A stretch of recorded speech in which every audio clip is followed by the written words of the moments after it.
주 예수님의 은혜와 평강이 함께 하시기를 바랍니다. 오늘 하루의 삶도 하나님의 말씀과 함께 사는 가운데 여러분이 모두 기쁘게 사셨으면 좋겠습니다. 자, 그러면 진실한 마음으로 우리 하나님께 예배드립시다. 먼저 사도신경으로 우리의 신앙을 고백하겠습니다. 나는 전능하신 아버지 하나님 천지의 창조주를 믿습니다. 나는 그의 유일하신 아들 우리 주 예수 그리스도를 믿습니다. 그는 성령으로 잉태되어 동정녀 마리아에게서 나시고 본디오 빌라도에게 고난을 받아 십자가에 못 박혀 죽으시고 장사된 지 사흘 만에 죽은 자 가운데서 다시 살아나셨으며 하늘에 오르시어 전능하신 아버지 하나님 우편에 앉아 계시다가 거기로부터 살아있는 자와 죽은 자를 심판하러 오십니다. 나는 성령을 믿으며 거룩한 공교회와 성도의 교제와 죄를 용서받는 것과 몸의 부활과 영생을 믿습니다. 아멘. 오늘 아침에 살펴볼 하나님의 말씀은 출애굽기 22장부터 24장까지의 말씀입니다. 그리고 이 시간에는 출애굽기 24장 3절부터 8절의 말씀을 읽겠습니다. 하나님의 말씀에 경청하시기 바랍니다. 모세가 내려와서 백성에게 주님의 말씀과 법규를 모두 전하니 온 백성이 한 목소리로 주님께서 명하신 모든 말씀을 지키겠다고 대답하였다. 모세는 주님의 모든 말씀을 기록하고 아침 일찍 일어나서 산 기슭에 제단을 쌓고 이스라엘의 12지파를 따라 기둥 12개를 세웠다. 그는 이스라엘 자손들 가운데서 젊은 이들을 보내어 수송아지들을 잡아 주님께 번제를 올리게 하고 화목제물을 드리게 하였다. 모세는 그 피의 절반은 그릇에 담아놓고 나머지 절반은 제단에 뿌렸다. 그리고 그가 언약의 책을 들고 백성에게 낭독하니 그들은 주님께서 명하신 모든 말씀을 받들어 지키겠다고 말하였다. 모세는 피를 가져다가 백성에게 뿌리며 말하였다. 보십시오. 이것은 주님께서 이 모든 말씀을 따라 당신들에게 세우신 언약의 피입니다. 아멘. 여러분, 하나님께서 왜 인간을 창조하셨을까요? 하나님은 자기 형상으로 만드신 인간과 함께 살기를 원하십니다. 이것이 하나님이 원하는 것입니다. 예수님은 사람들에게 탕자의 비유를 들려주셨습니다. 이 비유는 인간이 어떻게 하나님 없는 존재가 되었는지, 하나님 없는 인간의 삶은 어떤 것인지 그것을 잘 말씀해 줍니다. 작은 아들은 자기 인생을 자기가 원하는 대로 살고 싶었습니다. 그래서 아버지로부터 상속받을 자기 몫을 챙겨 아버지를 떠납니다. 아버지를 떠나는 것, 이것이 의미하는 것은 인간의 타락입니다. 사람들은 다 자란 사람이 부모를 떠나 독립적으로 살고자 하는 것이 무슨 문제인가? 오히려 계속 부모 밑에서 살려고 하는 것이 더 문제가 아닌가? 그렇게 생각할 수 있습니다.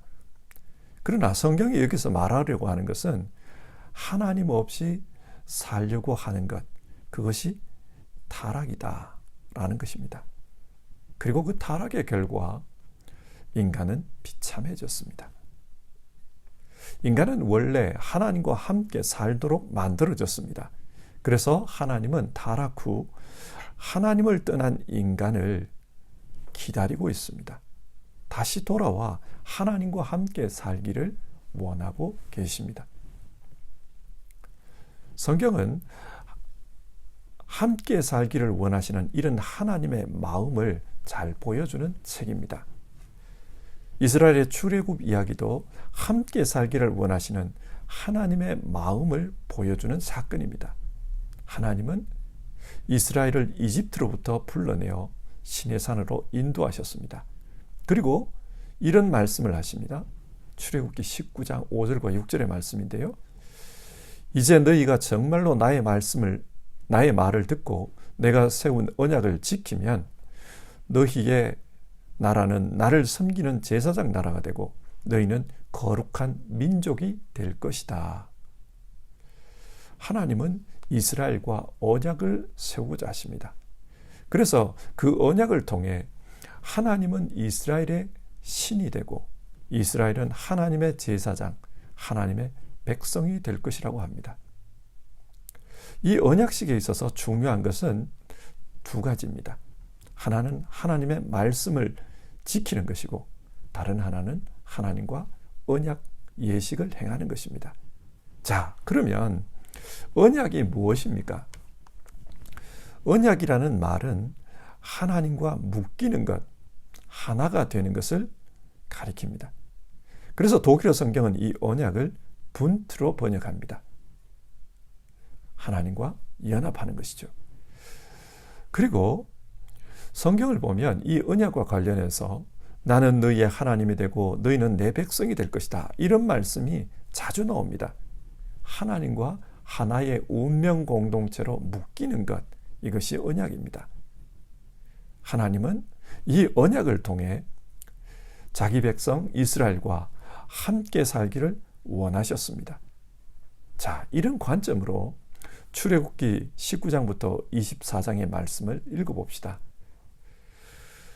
오늘 읽은 말씀은 하나님께서 이스라엘과 언약을 맺는 장면입니다. 언약을 맺으면서 먼저는 모세에게 하나님의 말씀과 법규를 읽어주라고 했습니다. 여기서 말하는 하나님의 말씀과 법규가 무엇일까요? 출애굽기 19장에서 하나님은 이스라엘과 언약을 맺자고 했습니다. 언약을 맺는다는 것은 이제 하나님과 함께 살겠다라는 것이고 하나님과 함께 살기 위해서는 어떻게 살아야 하는지 그것에 대해 하나님이 말씀해 주십니다. 이 말씀이 요약된 것이 출애굽기 20장에 나오는 십계명입니다. 이제까지 이스라엘은 이집트에서 바로의 노예로 살았습니다. 바로를 섬기며 살았습니다. 하지만 이제는 하나님을 섬기는 하나님의 제사장 나라가 됩니다. 신분이 달라지는 것입니다. 그러면 제사장으로서 어떻게 살아야 하는가 하나님께서 그것을 말씀해 주는 것입니다. 그것이 십계명이에요. 이 십계명의 내용은 크게 두 가지입니다. 하나는 하나님을 사랑하라는 것입니다. 십계명의 첫 번째에서 네 번째까지 계명을 한번 보십시오. 하나님 사랑에 대한 것입니다. 나 외에 다른 신을 섬기지 말라. 우상을 만들지 말라. 하나님의 이름을 망령되게 일컫지 말라.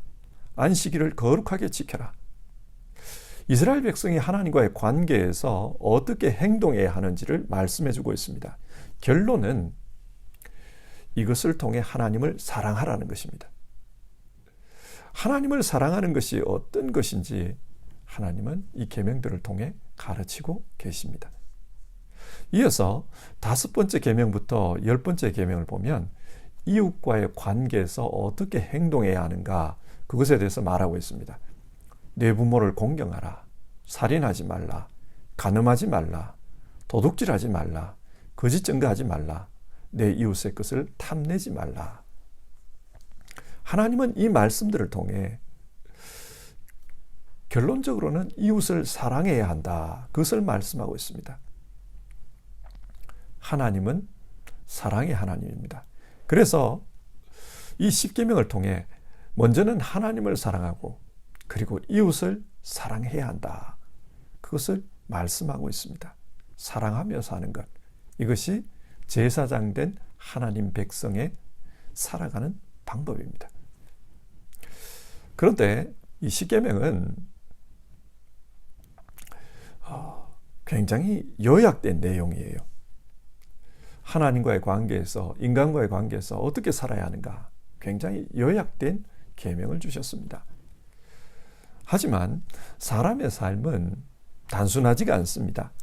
우리가 사는 세상을 보십시오. 얼마나 복잡합니까? 그래서 예상치 못했던 그런 일들이 많이 발생합니다. 정말 다양한 일들이 발생합니다. 이런 이유로 출애굽기 20장부터 23장까지는 십계명의 내용을 구체적으로 일상생활에 적용해서 풀어준 말씀이 나옵니다. 세상 속에서 십계명을 가지고 산다는 것은 구체적으로 이런 일을 만날 때 이렇게 사는 것이다. 그것을 말해주는 것입니다. 예를 들어 보면요. 출애굽기 20장 22절에서 26절 제단에 대한 법이 나옵니다. 하나님을 섬길 때 제단을 어떻게 만들고 어떻게 제물을 바쳐야 하는가, 그런 내용입니다. 이것을 요즘식으로 표현해 보면 하나님께 어떻게 예배해야 하는가, 그것에 대한 말씀입니다. 이어서 21장 1절부터 11절을 보면 노예에 대한 법이 나옵니다. 하나님은 모든 인간이 평등하게 사는 것을 원하십니다. 그러나 타락한 인간의 현실은 어떻습니까? 지배와 피지배 관계가 얽혀 있습니다. 그러다 보니 노예제도가 존재했어요. 하나님은 그런 현실을 감안해서 노예를 어떻게 다뤄야 하는지, 노예들에게 어떻게 대해줘야 하는지, 그것에 대한 말씀을 주신 겁니다. 자, 여기서 한번 생각해 보십시오. 하나님을 어떻게 예배해야 하는가, 그걸 말씀하신 다음에 제일 먼저 노예에 대한 법을 말씀하십니다. 이것이 의미하는 것은 하나님은 하나님을 섬기는 것만큼이나 가장 작은 자, 밑바닥에 있는 사람을 배려하며 사는 것, 그것을 소중하게 생각하고 있다. 그것을 말씀하는 것입니다. 인간을 소중하게 생각해야 합니다. 그래서 출애굽기 21장 12절에서 27절을 보면 폭행에 관한 법이 나와요. 인간의 생명은 소중합니다. 그런데 사람을 죽이거나 사람을 때려서는 안 된다는 겁니다. 그래서 21장 28절에서 36절을 보면요, 인간이 또 어려움을 당하는 그런 경우를 이야기합니다. 이 당시 사회는 농경사회 또 유목사회였어요. 그러다 보니 가축으로 말미암아 사람이 죽거나 다치는 경우가 있었습니다. 이때는 어떻게 해야 하는가, 이걸 말씀해 줍니다. 자, 여기서 우리가 주목해야 할 것은 하나님은 인간의 생명을 소중하게 생각하신다라는 것입니다. 그래서 어떤 사람에게도 해를 끼쳐서는 안 된다. 우리가 그것을 배워야 합니다. 22장을 보면 먼저 배상의 문제에 대한 이야기가 나옵니다. 경제적인 문제죠. 인간은 무엇인가를 소유하면서 살게 됩니다. 그런데 인간이 타락하고 또 그로 말미암아 세상이 무질서하게 되면은 소유권에 대한 혼란이 생깁니다. 그래서 남의 것을 자기 것이라고 우기고 또 빼앗으려는 그런 일들이 벌어집니다. 그래서 하나님은 이런 경제적인 문제에 대해서 22장에서 말씀해 줍니다.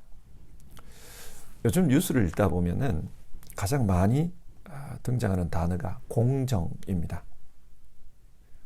세상은 공정해야 합니다. 하나님은 공정하게 사는 것을 원하십니다. 그런데 현실은 어떻습니까? 상위 10%의 부자들이 전체 90%의 부를 차지하고 있습니다. 그러다 보니 90%의 사람들이 남은 10%의 부를 서로 가지기 위해서 경쟁하고 싸우고 있습니다. 이러다 보니 여러 문제가 생겨요. 그래서 무엇이 공정한가? 사람들은 이런 질문을 하고 있는 겁니다. 하나님은 사람이 공정하게 그렇게 사는 것을 원하십니다. 우리 믿는 사람들은 하나님 앞에 열심히 기도하고 예배하면서 사는 것이 중요합니다. 하지만 이 세상에서 하나님의 뜻이 이루어지는 것, 이것에도 우리는 관심을 가져야 합니다. 예배만 드리면서 세상이 어떻게 됐든지 나는 모르겠다. 이것은 바른 신앙이 아닙니다.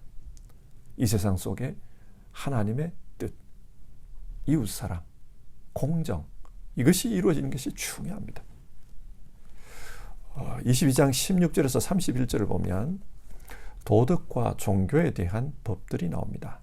종교에 대한 법, 다시금 하나님 사랑에 대한 교훈입니다. 하나님은 종교와 관련해서 하나님 아닌 다른 신 혹은 무속 이런 것을 섬기거나 따라서는 안 된다고 가르쳐 주십니다. 근데 지금 우리가 살고 있는 세상을 가만히 보면 다종교 사회입니다. 하나님을 믿는 사람들도 있지만 그렇지 않은 사람들도 많습니다. 이런 세상 속에서 신앙이 다르다고 다른 사람을 공격해서는 안 됩니다. 그 사람들을 인간적으로 존중해줘야 돼요. 하지만 우리가 주의해야 할 것은 다른 종교를 믿는 사람을 존중하는 것과 다른 신을 인정하는 것은 다르다라는 것입니다. 성경은 하나님만이 참신이라고 가르칩니다. 우리 그리스도인들은 다른 종교인들을 존중해야 하지만 그렇다고 하나님을 믿으면서 하나님 외에도 다른 신이 있다. 세상의 모든 종교는 하나다. 이렇게 생각하는 것은 잘못됐다는 것입니다. 종교다원주의는 잘못된 것입니다. 이어서 출애굽기 23장 정의로운 사회생활과 관련된 말씀들이 나옵니다. 또다시 이웃사랑에 대한 말씀입니다. 먼저는 거짓 증거하지 말라 그래요. 또 재판을 하면서 공정하게 하라고 그래요. 그리고 안식일과 안식년을 지켜라 그 이야기를 합니다. 또 절기를 지켜라 이 말씀을 해요. 하나님은 이런 말씀을 통해 하나님의 백성이 하나님과 함께 살기 위해서는 어떻게 해야 하는가 그것에 대해서 말씀하고 있습니다. 만약 이스라엘이 정말 하나님께서 가르쳐 주신 대로 살면 하나님께서 한 천사를 보내어 가나안 땅을 차지할 수 있도록 도와주겠다 그렇게 말씀합니다. 하나님과 함께 살고자 한다면 하나님께서 동행하시면서 하나님으로 말미암은 그런 축복이 임하도록 하겠다는 말씀입니다. 성경은 이것을 통해 하나님의 백성, 하나님의 언약 백성은 하나님의 말씀대로 사는 것이 중요하다. 그것을 이야기하고 있습니다. 자, 하나님은 모세를 통해 이런 언약의 말씀들을 백성에게 가르치라고 합니다. 그리고 이어서 언약식을 행합니다. 언약식을 어떻게 행하는가? 먼저는 하나님 앞에 제단을 쌓고 거기에 이스라엘을 상징하는 이스라엘 12지파를 상징하는 12기둥을 세우라고 합니다. 그리고 거기에서 수송아지를 잡아서 제물로 드리고 하나님을 섬기라고 합니다. 그런데 이때 중요한 것은 제물의 피를 절반은 제단에 뿌리고 절반은 사람들에게 뿌리라는 것입니다. 자, 그렇게 사람들에게 피를 뿌릴 때 묻습니다. 당신들은 하나님으로부터 받은 이 언약의 말씀을 지키겠습니까? 사람들이 그렇게 하겠습니다. 지키겠습니다. 맹세를 해요. 그러자 이 절반의 그 피를 사람들에게 뿌립니다. 절반은 하나님의 제단에 뿌리고 절반은 사람들에게 뿌립니다. 이 행동이 의미하는 것은 만약 누구든지 이 언약을 어기면 피를 흘리고 죽게 될 것이다. 그런 뜻입니다. 여러분, 예수님께서 십자가에 달리시기 전에 최후의 만찬을 하시면서 제자들에게 하셨던 말씀이 기억나십니까? 예수님은 빵을 가져와서 찢어주시면서 이것을 받아 먹으라. 이것은 너희를 위하여 찢기는 내 몸이다. 그런 말씀을 하셨습니다. 그리고 포도주를 들고는 이것은 너희를 위하여 흘리는 내 피, 새 언약의 피다. 그렇게 말씀하셨습니다. 여기서 새 언약의 피, 새 언약이라는 말은 옛 언약이 있다는 말입니다. 그러면 그 옛 언약이 뭐냐? 그 옛 언약이 바로 오늘 우리가 읽은 출애굽기 24장 3절에서 8절까지의 말씀입니다. 하나님은 이스라엘과 언약의 피를 가지고 언약을 맺었습니다. 이제 언약을 어기면 언약식을 하면서 낭독했던 그 언약의 말씀을 어기면 그 언약을 어긴 상대는 피를 흘리고 죽어야 해요. 그런데 이스라엘은 그 언약을 지키지 못했습니다. 그렇기 때문에 피를 흘리고 죽어야만 할 운명이었습니다. 자, 여기서 이스라엘은 하나님의 백성을 상징합니다. 하나님의 백성이 하나님과의 언약을 어기지, 하나님과의 언약을 지키지 못했습니다. 그래서 피 흘리고 죽어야만 할 그런 상황에 처해 있었습니다. 그런데 하나님께서 예수 그리스도를 보내주십니다. 예수님께서 대신 찢기시고 대신 피 흘려주십니다. 그리고 그 피를 통해 새 언약을 맺어주신 것입니다. 예수 그리스도가 하나님과 우리 사이의 새 언약입니다. 하나님과 우리가 분트가 되는 새 언약입니다. 그 새 언약의 결과 우리는 예수 그리스도를 믿는 믿음 안에서 하나님과 함께 살 수 있게 된 것입니다.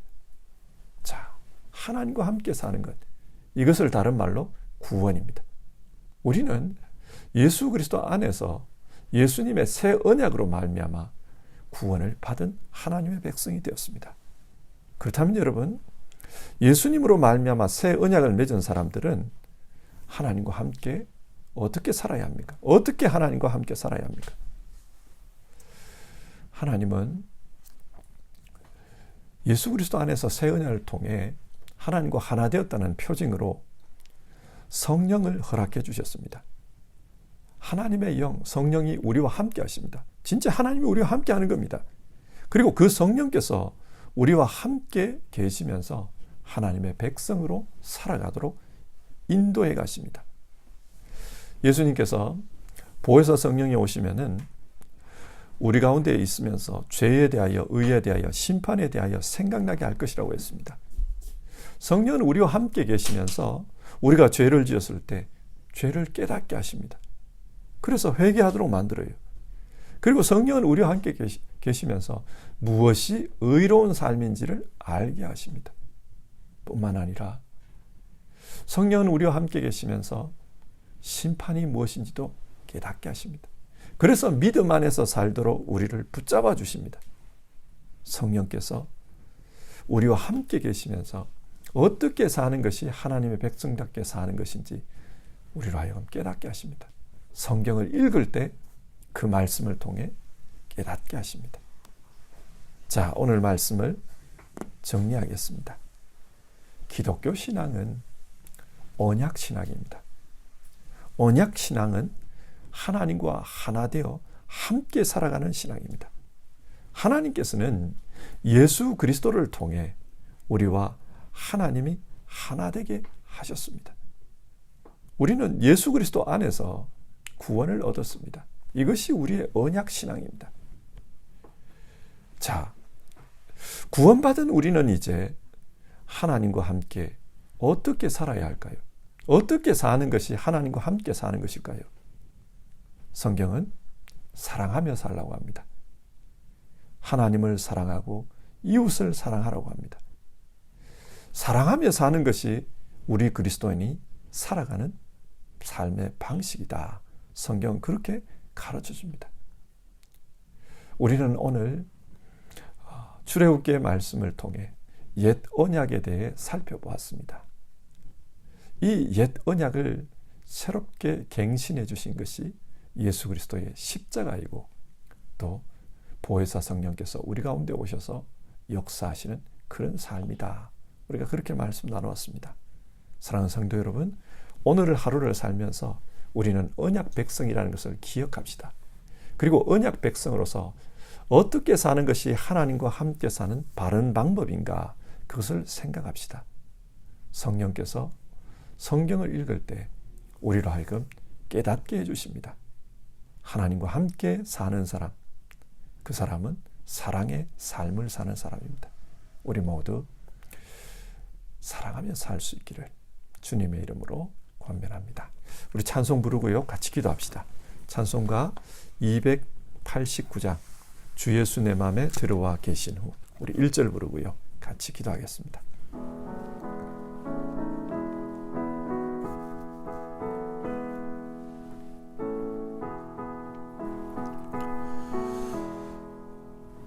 주 예수 내 맘에 들어와 계신 후 변하여 새 사람 되고 내가 늘 바라던 참빛을 찾음도 주 예수 내 맘에 오시 주 예수 내 맘에 오시 주 예수 내 맘에 오시 물밀듯 내 맘에 기쁨이 넘침을 주 예수 내 맘에 오시.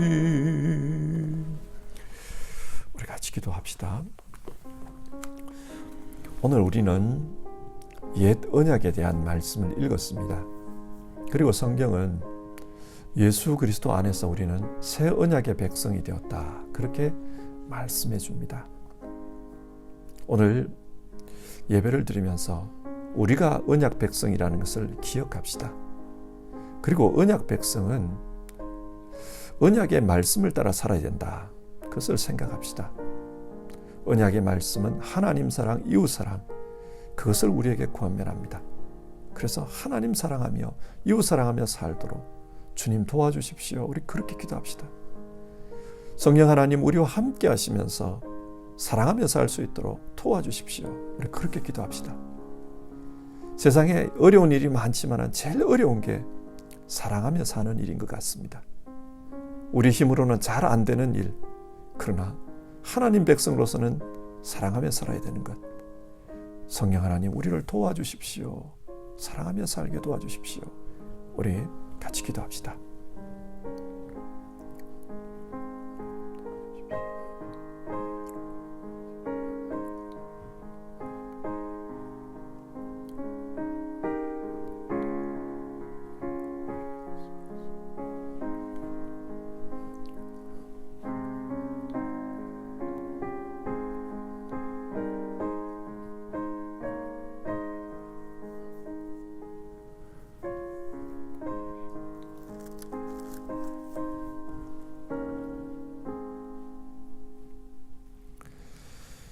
하나님 아버지, 오늘 출애굽기의 말씀을 통해 우리는 예수 그리스도 안에서 언약 백성이 되었다는 것을 다시 한번 생각하게 됩니다.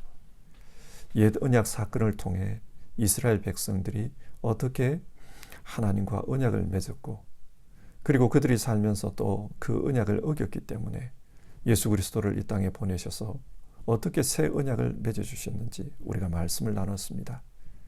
예수님 안에서 새 언약의 백성이 된 우리 모두는 하나님의 말씀, 언약의 말씀을 지키며 살 수 있도록 도와주시옵소서. 하나님 사랑, 이웃 사랑을 실천하며 살 수 있도록 도와주시옵소서.